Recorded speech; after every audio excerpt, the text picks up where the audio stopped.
Pendant des années, un mal s'est caché au milieu de cette famille. Un mal qui était enfermé dans une boîte qu'il fallait oublier. Le problème avec cette boîte, c'est qu'à force d'oublier ce mal, il ne sait qu'en devenir plus dangereux. Est-ce que vous êtes prêts pour une nouvelle histoire au coin du feu ?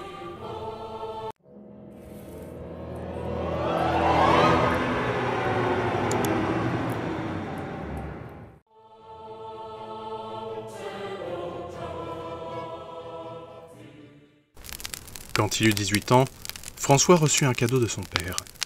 Celui-ci le prit par l'épaule et lui expliqua que ce cadeau n'en était pas vraiment. C'était un fardeau que sa famille devait porter. Son grand-père l'avait porté, puis il l'avait transmis à son père quand il avait eu 18 ans. Il lui transmettait alors à ce même âge. Il lui expliqua que, même si lui n'avait pas tant souffert de ce poids, son père avait dû se battre contre ce présent. Il faudrait donc toujours rester sur ses gardes. Cet objet était une petite boîte en bois avec des décorations métalliques. Elle avait l'air ancienne, mais sinon elle ne sortait pas de l'ordinaire. Son père lui expliqua ensuite qu'il arrivait que cette boîte fasse du bruit. On pouvait entendre comme une voix. Il ne fallait pourtant jamais l'ouvrir. Peu importe ce qu'elle disait, il ne fallait en aucun cas l'ouvrir.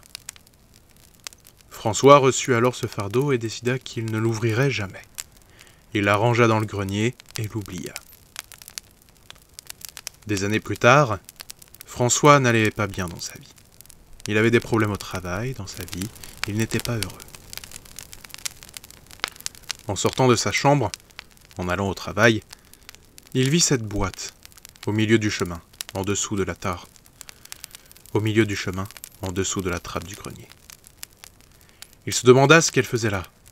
Il la prit dans la main et l'observa un instant. Il ne se souvenait plus exactement de ce que son père lui avait dit, mais il ne voulait pas qu'il y touche. Il la posa sur un meuble et se rendit au travail. Encore une fois, la journée fut détestable. Il se disputait continuellement avec ce même collègue qui faisait de sa vie un enfer. Il avait abîmé la portière de sa voiture en l'ouvrant contre une autre voiture. Il était fatigué et il n'avait plus envie de se prendre la tête. Il voulait être tranquille. Il rentra chez lui et s'installa dans le canapé.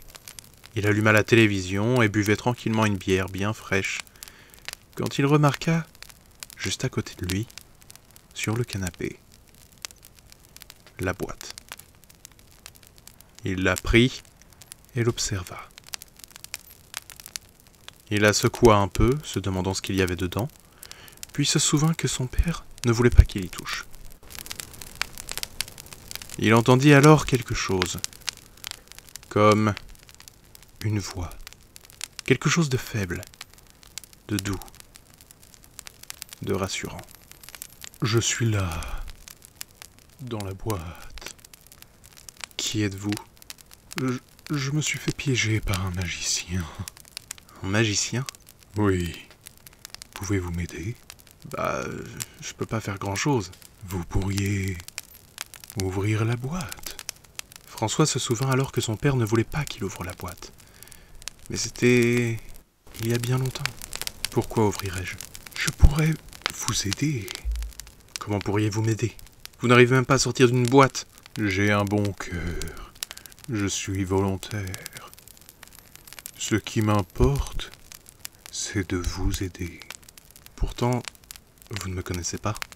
Pas besoin de vous connaître pour savoir que nous sommes pareils. Vous aimez le ciel bleu, vous aimez boire de l'eau bien fraîche quand il fait chaud. Nous avons les mêmes goûts et surtout, je n'hésiterai pas à vous aider. Peu importe ce que vous voulez. J'aimerais bien que l'autre con à mon travail me laisse tranquille. Parfait. Je m'occupe de lui. Pouf. On le renvoie. Je pourrais aider pour ça, aucun problème. Je ferai tout ce que vous voulez, si vous me laissez sortir. Mais mon père, il disait que je ne devais pas vous laisser sortir. Mais c'était il y a longtemps qu'il a dit cela. Vous voyez bien que je n'ai fait de mal à personne. Vous étiez dans une boîte, vous ne pouviez pas... Je n'ai jamais fait de mal. Oui, mais si vous me faites sortir, je réaliserai tous vos rêves. Je vous trouverai un meilleur travail. Je vous trouverai une plus belle maison, une plus belle femme. Vous serez l'homme le plus heureux au monde. De toute façon, il n'y a qu'à retirer ce collègue. Vous irez déjà tellement mieux, n'est-ce pas? Mais vous ne pouvez pas faire ça. Je ferai tout ce qu'il faudra et plus encore, n'ayez aucune crainte. Laissez-moi sortir et votre vie sera merveilleuse. J'ai toujours été avec vous. J'ai toujours voulu vous aider. François observa son salon. Il n'avait pas fait le ménage depuis longtemps. La maison paraissait petite. Trop petite. Sa vie n'était pas celle qu'il voulait. Il n'était pas heureux. Il hésitait. Il prit la boîte et la posa sur ses genoux. Tu m'aideras vraiment? Tu le promets? Tout ce que tu m'as dit là, tu le feras? Je le jure. François regarda la boîte un instant, puis posa la main sur son couvercle. Lentement, il força, essayant de ne pas la casser. Puis il y eut ce clic, et quelque chose fut projeté dans son œil gauche. Il porta la main directement à son œil alors qu'une souffrance abjecte lui donnait l'impression que son œil coulait le long de son visage. Il fit tomber la boîte par terre alors qu'il se précipitait dans la salle de bain. En arrivant devant le miroir, il retira la main. Un éclat de bois était planté dans son orbite et un liquide s'écoulait le long de sa joue. Il se retint de vomir de peu et se mit à hurler de peur et de douleur. Il ne voyait plus rien de l'œil gauche. Il voulut aller dans le salon, appeler les urgences, quand il vit, sortant de la boîte, une créature monstrueuse, un être humanoïde au corps rouge, des cornes gigantesques sur son crâne, un monstre tout de muscles et de puissance et de haine. Vous pouvez m'aider, mon œil. Pourquoi ferais-je cela? À l'aide, je vous en supplie. Vous m'avez promis. Et tu m'as cru.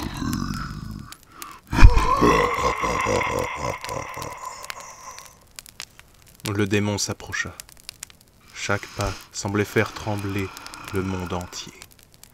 Il attrapa François et le souleva du sol d'une seule main.